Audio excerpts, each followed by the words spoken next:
चांद तुमने देख लिया, चांद की ईद हो गई होगी। आदाब नाजरीन, रंग तरंग में आप सभी का खैर मकदम है। ईद की आपको बहुत ढेर सारी नेक ख्वाहिशात और मुबारकबाद। मौका है ईद का और हर कोई सरशार है ईद की खुशियों से, क्योंकि हमारे त्यौहार ही तो हमें जोड़ते हैं। अपनों से खुशी बांटकर दिल झूम जाता है। और ऐसे में हम आपके लिए लेकर आए हैं हिंदुस्तान की सकाफत, हिंदुस्तान के रंगों और तहजीब का गुलदस्ता रंग तरंग। आज रंग तरंग में हमारे साथ हैं ख़ास मेहमान। इसके अलावा छत्रपति शिवाजी को पेश करेंगे एक बेहद ख़ास खिराजे अक़ीदत भी।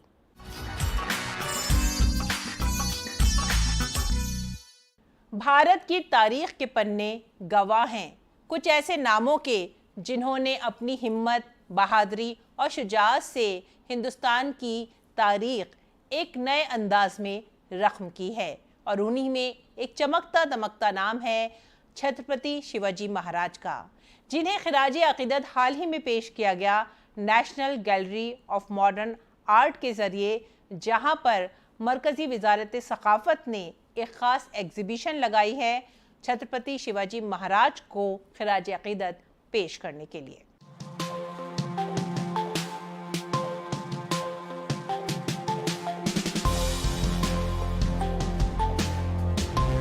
छत्रपति शिवाजी महाराज महान राज्याभिषेक की 350वीं वर्षगांठ का उत्सव। इस बेहद खूबसूरत प्रदर्शनी का शुभारंभ हुआ राष्ट्रीय आधुनिक कला संग्रहालय में। ये प्रदर्शनी छत्रपति शिवाजी महाराज की चिरकालीन विरासत को श्रद्धांजलि अर्पित करती है।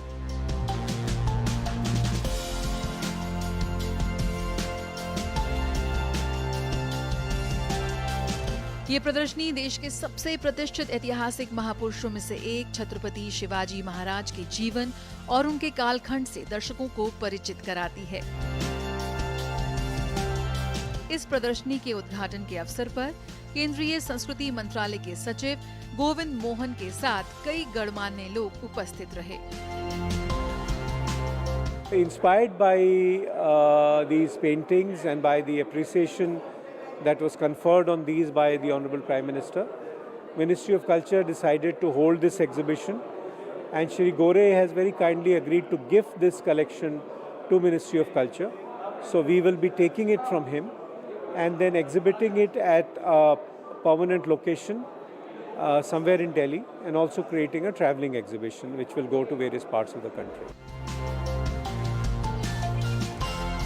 दीपक गोरे के विशिष्ट संग्रह से तैयार की गई इस प्रदर्शनी में ऐतिहासिक महत्व से भरपूर विशाल कैनवस प्रदर्शित किए गए हैं, जिनमें 115 उत्कृष्ट कृतियों का एक अद्भुत संग्रह प्रस्तुत किया गया है। श्रीकांत चौगुले और गौतम चौगुले के साथ मिलकर दीपक गोरे ने इसे जीवंत बनाने के प्रयास शुरू किए थे। प्रसिद्ध इतिहासकार और पद्म विभूषण से अलंकृत बलवंत मोरेश्वर पुरंदरे के सहयोग से हर विवरण को पूरी तन्मयता से प्रस्तुत किया गया है। Obviously, it's a huge occasion. He was the founder of modern India in some ways, and so the fact that we have this amazing exhibition of artwork of his life done in this beautiful style, as you can see, and there are quite a few pieces here. इस प्रयास के परिणाम स्वरूप शिवाजी महाराज के जीवन और विरासत का आकर्षक चित्रण संभव हुआ है। छत्रपति शिवाजी महाराज के महान राज्याभिषेक के 350 वर्ष पूरे होने के उपलक्ष्य में आयोजित इस प्रदर्शनी का महत्व और भी बढ़ गया है। ये प्रदर्शनी 21 जून तक जनता के लिए खुली रहेगी। रंग तरंग, डीडी न्यूज़।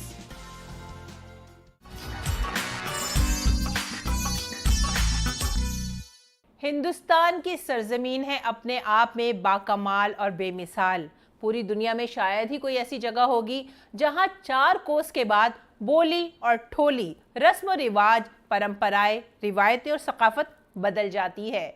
जी हाँ, हिंदुस्तान की सरजमीन पर ऐसे ऐसे फ़नून और फ़नकार भी हैं जो आपको अपने हुनर से कर देंगे हैरान।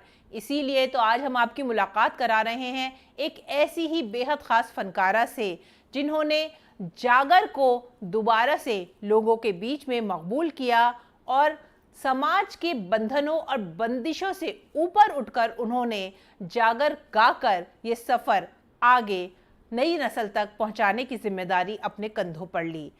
जया सिन्हा मुलाकात कर रही हैं बसंती बिष्ट से, जो एक लोक फनकारा हैं, और आइए अब बात करते हैं उनसे और जानते हैं उनकी जद्दोजहद, उनकी ज़िंदगी और उनके फ़न के बारे में।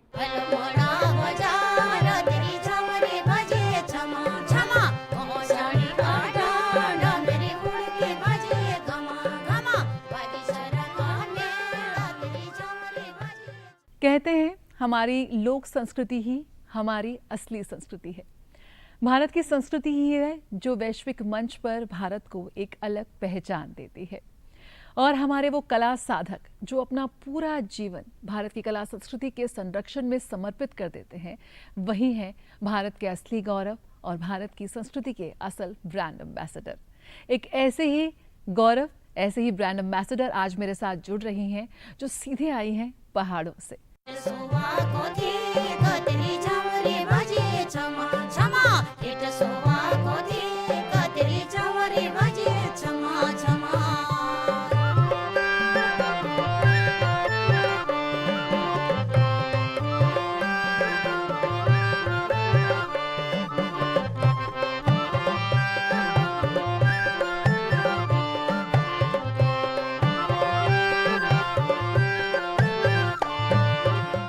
आइए स्वागत करते हैं रंग तरंग में हमारी आज की खास मेहमान, एक समय की एकमात्र जागर गायिका, मशहूर सुप्रसिद्ध लोक गायिका बसंती बिष्ट जी।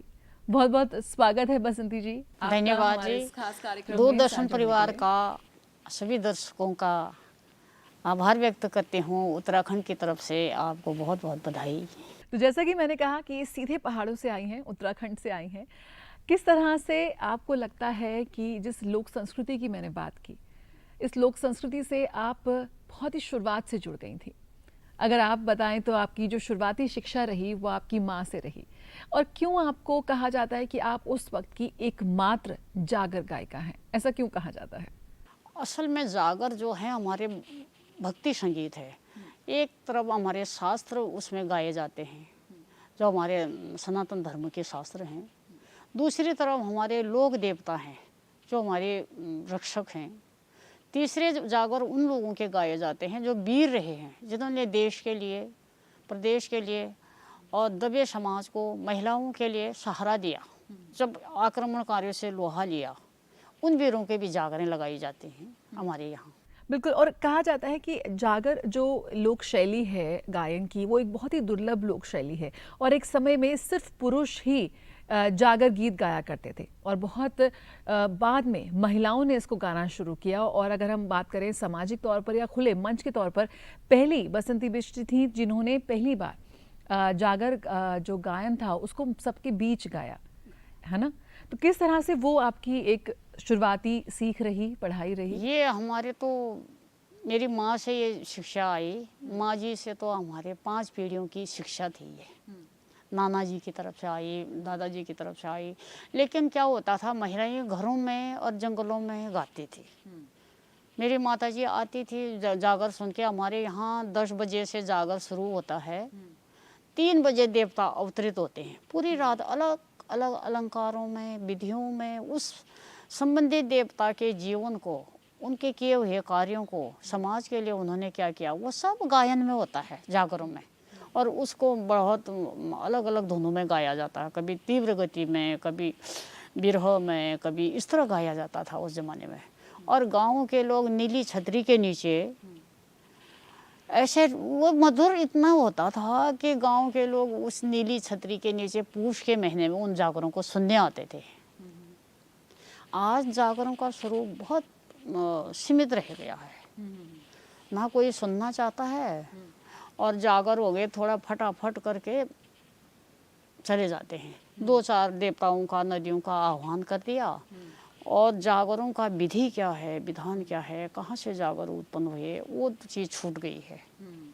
जल्दबाजी एकदम हो गया है जागरों का, तो वो थोड़ा सा चिंता का विषय है। किस तरह से आपकी कोशिश रही कि जो जागर की जो परंपरागत जो उसकी शैली है या जो उसका अंदाज है वो आज भी बरकरार रहे? वो जागरों के ऐसा हुआ है कि मैंने शास्त्रीय संगीत सीखा पंजाब में, प्राचीन कला केंद्र चंडीगढ़ का था, वो एक ब्रांच थी। वहाँ जब मैंने शास्त्रीय संगीत सीखा तो मैंने बोला ये तो हमारे जागरों का मेल खाता है। और फिर बचपन में सुनी हुई धुनें, मेरे को शब्द याद नहीं थे लेकिन धुनें मेरे मस्तिष्क में थी जो मेरी माँ जी से मैंने सुनी थी। फिर कई 6 साल बाद जब मैं गाँव गई तो हमारे यहाँ नंदा देवी की विदाई होती है, कैलाश नंदा देवी का डोला जाता है, तो मैंने माँ जी से सुना। वो माँ जी जब हम जा रहे थे तो माँ जी ने जागर लगाए, तो मैंने बोला अरे ये तो मैंने सुनी थी कभी आपसे। फिर मैंने खोजना शुरू किया, मतलब 4 दिन लगातार अपनी माँ से सुना मैंने उसी समय और लिखना शुरू किया। फिर मैंने देवताओं का जब मैं जगह जगह उसके बाद देवताओं का इन जागरों को मैंने जब समझा है, लेकिन ये एक ऐसी दुर्लभ शैली है, इतनी माधुर्य है इसमें और इसमें साहित्य है। छोटी सी उसकी एक झलक हो जाए, किस तरह से आप सबको एक सुना दीजिए। जैसे नंदा जी की बाल्य लीला है, नंदा जी का शुरू में तो नारद जी आए वहाँ पे, भोलेनाथ जी ने कहा कि उनके पिताजी ने कहा जरा से पंचांग देखो बच्ची बड़ी हो रही है। तो उस समय का बोलती हूँ, खेला सोमा फला पे हिमवंत राजा, हिमवंत राजा की सवारी गाँवरी, तरुणी फे गई पे सवारी गाँवरी, तबारी है गया है सबड़ो नारद, बड़ो नारद तेले पतड़ी बांजली, दिखाना लाया वे नंदा जी का जोगा, हे तुम्हारी कन्या राजा सुशीला सौभागी, हे बाली कन्या होली शिव की अर्धांगी। वो कहते हैं ये तो बहुत भोलेनाथ की अर्धांगिनी होने वाली है। उनके पिता को हेमंत राजा थे, उनके पिता हिमालय राजा। नंदा देवी का कहा जाता है कि हमारे जागरों में कहा जब सती का देह का टुकड़े टुकड़े हो गए थे वो उसमें अहोन कुंड में, तो भोलेनाथ ने उनके टुकड़े टुकड़े करे थे। तो उसमें उस समय कहा जाता है वो सती कैलाश हिमालय पर्वत पर चली गई, उनकी देह प्राण, और तो कई वर्षों हिमालय बनता है, वो पत्थर बन गई देवी, तब पार्वती के रूप में वो उसी को नंदा कहा है, पार्वती के रूप में हिमालय पर्वत से प्रकट हुई। डॉक्टर बसंती मिश्री, किस तरह से ये भी मैंने आपके बारे में पढ़ा कि आपने जो अपनी संगीत की जो यात्रा है उसकी शुरुआत काफ़ी देर में की, 45 साल में मंच तक पहुंची। इसको शादी के बाद तो माँ जी ने बोल दिया था अब शादी हो गई, अब तुम्हारा गाना नहीं होगा। स्कूल में तो थोड़ा गाती थी, वो मुझे खड़ा करते थे, लेकिन उसके बाद बोला भाई तुम्हारे ससुर जी तो नामी गिरामी हैं, मेरे पिताजी तो भेड़ पालक थे, जानवर पालते थे, लेकिन उन्होंने अपनी बेटी को पढ़ाया था। जंगलों में गाते थे जहाँ कोई नहीं सुनता है, वहाँ गाते थे, खुद के लिए गाते थे। खुद के लिए। तब क्या गाते थे? तब वो है गाते थे लुआ बेला झूठे रह गए जो पड़ेगा सागा की किले से दीपाली जो बिराना भागा के।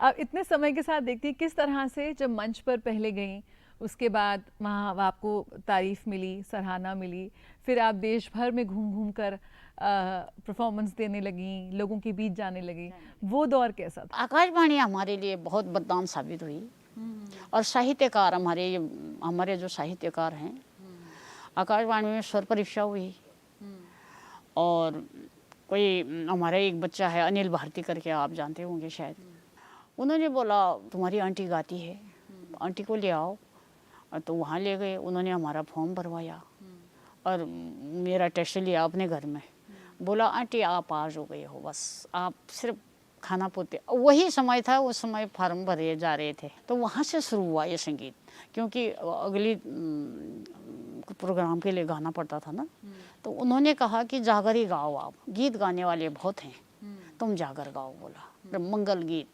फिर आपने गाना शुरू किया, फिर पुरस्कार मिलने शुरू हुए, और फिर जब उसकी घोषणा हुई कि आपको पद्म सम्मान दिया जाएगा, वो किस तरह का आपको वो पल था, जब किस तरह की क्या कुछ आपकी उस समय प्रतिक्रिया आई? वो तो मुझे तो ऐसा लग रहा था कि ये है क्या चीज़, मैं नहीं बता सकती, वो महसूस मुझे जो हुआ।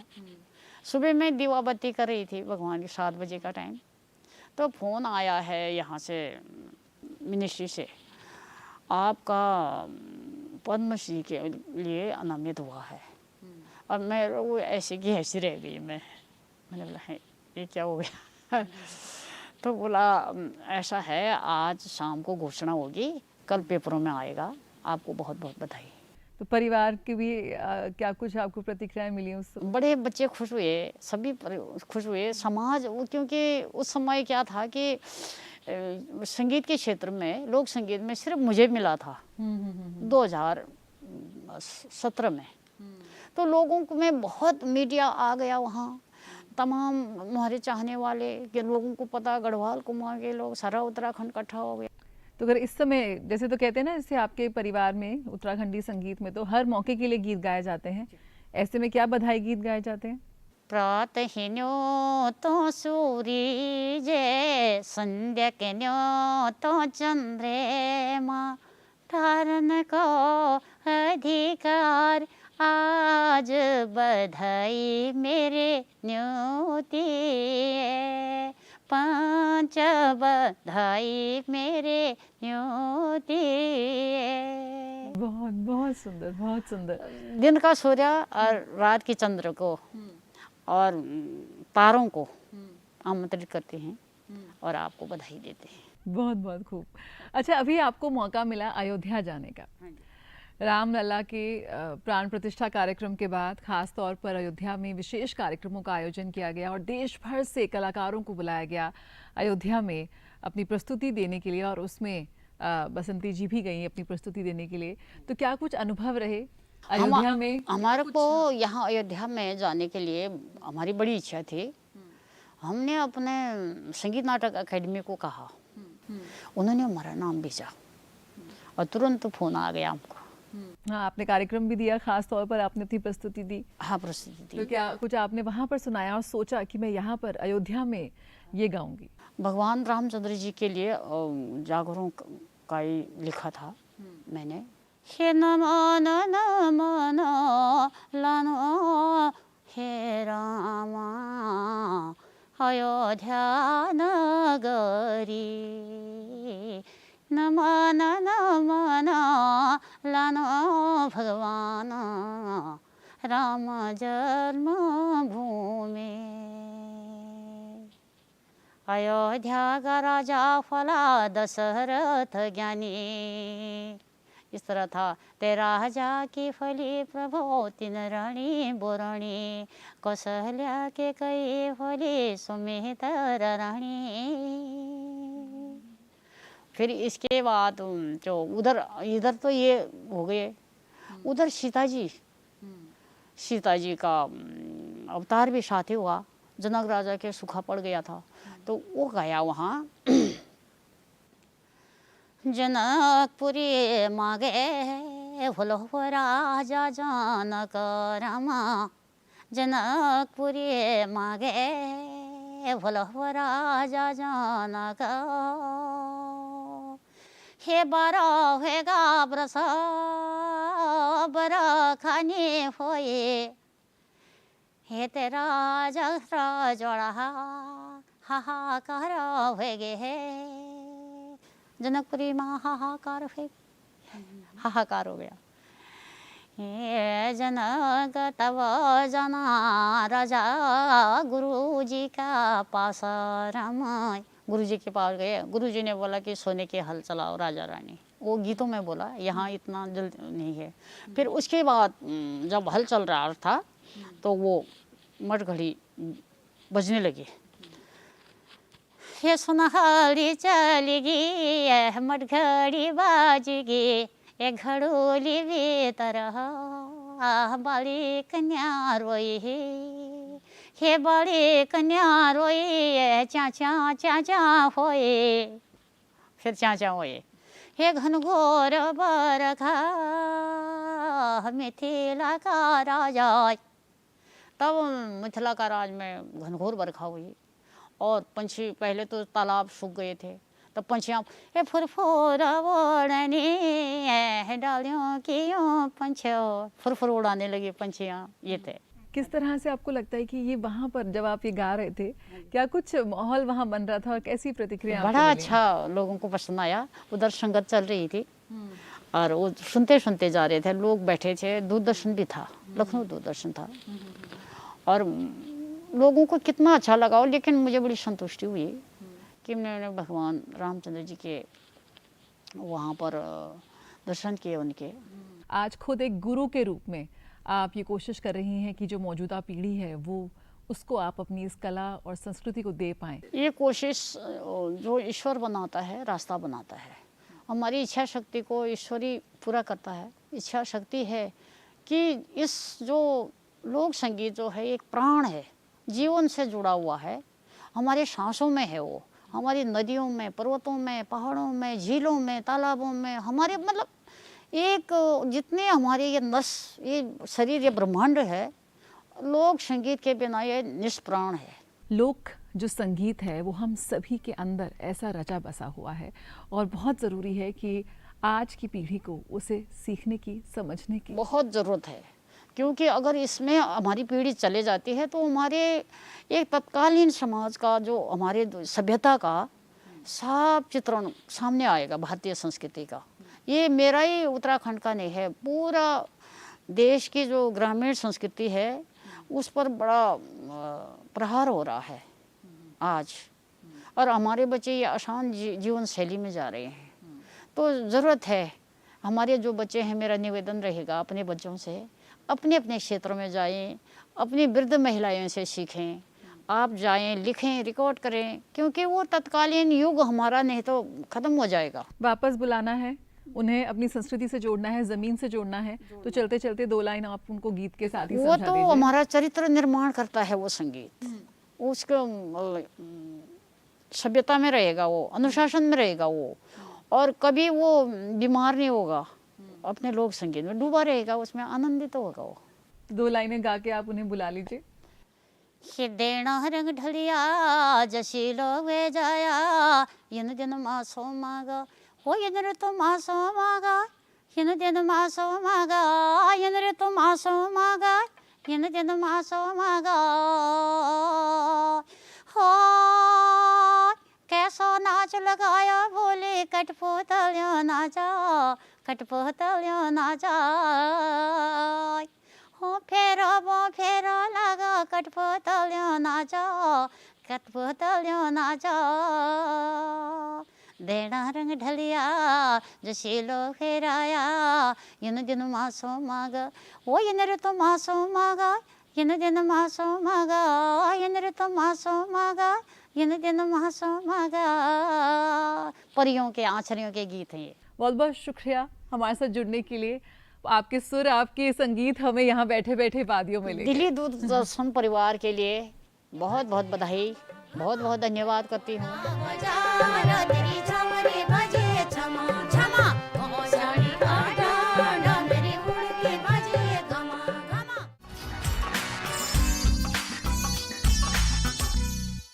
ईद आई तुम ना आए, क्या मज़ा है ईद का। ईद ही तो नाम है एक दूसरे की दीद का। जी हाँ, खुशियाँ तभी बढ़ती हैं जब हम एक दूसरे से मिलते हैं। इसीलिए तो हम हर हफ्ते आ जाते हैं आपसे मिलने, अपना ये खूबसूरत सा रंगों भरा गुलदस्ता लेकर, जिसकी महक है हिंदुस्तान की सरजमीन में घुली मिली। क्योंकि यहाँ के रंग, यहाँ की सकाफ़त, यहाँ की तहजीब, यहाँ के रिवाज सभी हम आपके लिए समेट लाते हैं। अगले हफ्ते इसी वक्त इसी चैनल पर फिर मिलेंगे आपसे। तब तक के लिए आप हमारी पूरी टीम को दीजिए इजाज़त। आदाब।